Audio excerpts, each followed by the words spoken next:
Sebo ffe Tubayise Moses Radio Foundation ne family ya Moses Radio Mugenzi eye Kaga era nga press conference yaffe eno ekigendererwa kyayo bogererye eggwanga kubigenda okubeerawo okuva ku 3 ekiro mpaka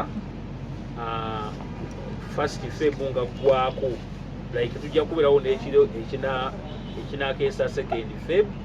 abana basobodde era nga event eno ebeera Kaga gitwaziika omugenzi Moses Radio mwagalwa waffe era nga wano tulinawo family tulinawo ne foundation yambadde ensaba banange beyanjule then tubategeeze message eri jeno mutubuuze ebibuuzo ebigasa abantu abalaba channel zaffe zino neyanza kaneka n'omukyalo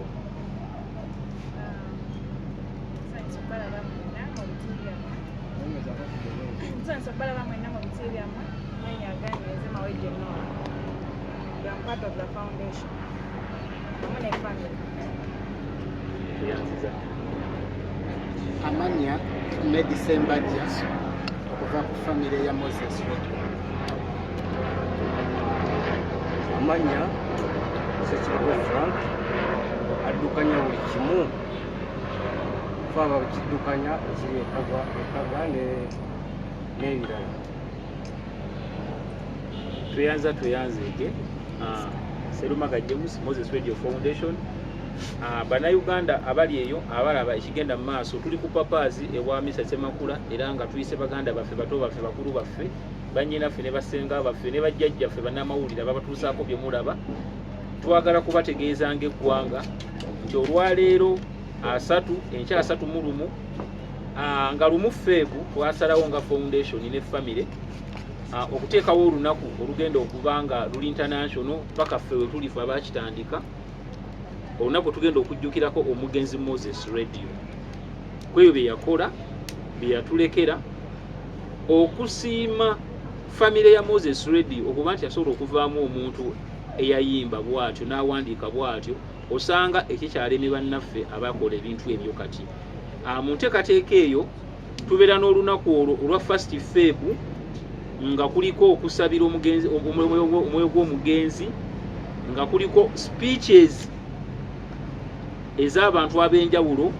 nga naawe ali eyo osobola okujja n'oyogera ku mugenzi by'oyagala bwe tumala speeches ezo ne tulambula ebijja ne twekubisa ebifaananyi ne twogerako ne maama ne twogera ne Frank ne family nga mubalaba wano abazze bwe tumala ebintu ebyo maama n'ayagabula abagenyi baabazze abasigaddewo ne bakiiringa abamu ne basiibula bavudde ewala naye nga twasala olunaku olubeere lwa kusaba kukiiringa na kulambula olw'okuba nti omukolo omunene n'olunaku lw'amaanyi bannayuganda nammwe abali ebweru abalaba ekigenda mu maaso kati mu Uganda nti abantu batandise dde okutuuka e Kaga era bagenda kusulawo 3 mu lumu tusula tubinuka abayimbi bonna bajja kubaayo era abasinga batusuubiza mwami Kenzo twayogedde naye n'atugamba tuli bali naffe bagenda kujja kati gwali eyo ng'oyagala okulaba abayimbi abo boolaba nga b'amaanyi nga baagala okwembula ensinga radio jangu olaba omuyimbi wo ng'ayimba ate nga tosasudde bagenda kubeerawo bayimbe paka ku makya tuzine tuyimbe mu nnyimba za Moses Radio then ku makya tuleke tumusabire ng'eggwanga then ebisigadde era byakukiiringa kweyagaliramu ekyo kye yakola olw'okuba nti kye yakola nammwe munanjulira abalaba kati nti tewali yakikoze mu Uganda tweyanzege Moses Radio Foundation Serumaga James Gemanya kampo omukisa n'owa family abeeko kyayogera ayogerera family eya Moses Radio mwami tandike abawagizi ba Moses Radio mwenna mu Uganda n'ensi amanya Medicember ajja kulwa family ate omwogezi w'amakaga Moses Radio agakulirwa maama waffe ne mukulu waffe Frank njagala ntuuso omukisa guno okwagaliza bannayuganda mwenna omwaka 2024 omulungi ogw'essanyu n'emirembe leero ennaku z'omwezi 3 ku lwokuna gigenda kubeera emyaka 6 nga Katonda ajjuludde Moses mu bulamu bw'ensi ffe nga family twategeka nti buli lumu February tujja kusabiranga Moses nga tumanyi tujja kubeeranga ewaka waffe tusabire Moses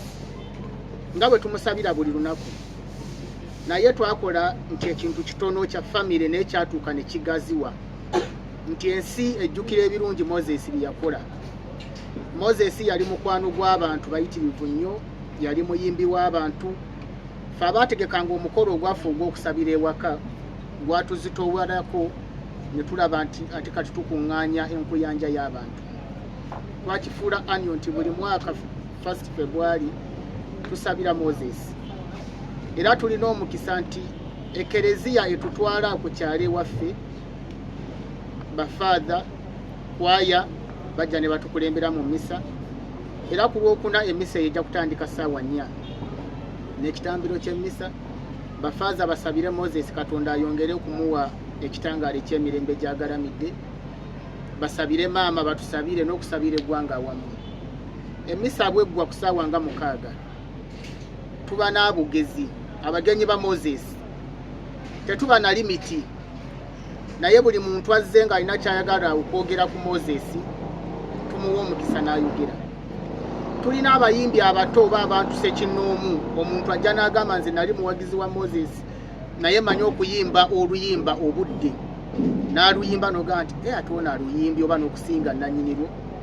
Kati abantu abo tubawa omukisa ne bajja ne beenyumiriza mu Moses nga bayimba ennyimba za Moses, bajjukira Moses. Bagenda ku kijja we twaziika Moses ne bamusabira. Tubeera n'abantu bonna era abawagizi ba Moses mbayita ku lwa maama ne mukulu waffe Frank nti mujje mutwegatteko nga famire tusabire Moses, tujjukire Moses nti emyaka 6 giweze nga Katonda ajjuludde Moses. Nsaba wali eyo nga owulira nti tugenda kutegeka kusabira Moses, ng'owulira olina akantu akatono k'osobola okuntributinga nti bannange abantu abanajja okusabira Moses nze ndeese bokisi y'amazzi, nti abantu abagenda okubeera ewaka ewa maama nga basabira Moses bajja kulya, nti anti nze ndeese kano. Bannange tubaaniriza, si kyabuwaze naye alina kyalina ng'osobola okukireetera famire ne kituyambako mu kutegeka tukwaniriza. Era njagala okutwala omukisa guno okwebaza Eddie Kenzo, pulezidenti w'ekibiina ekimu ekyabayimbi, nti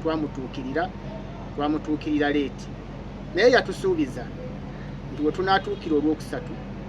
ajja kuba eida ye ng'omuntu oba nga pulezidenti w'ekibiina ekyabayimbi kyatwala nga beegasse wamu bajja kuba n'obuyambi bwe bajja okukwasizaako famire.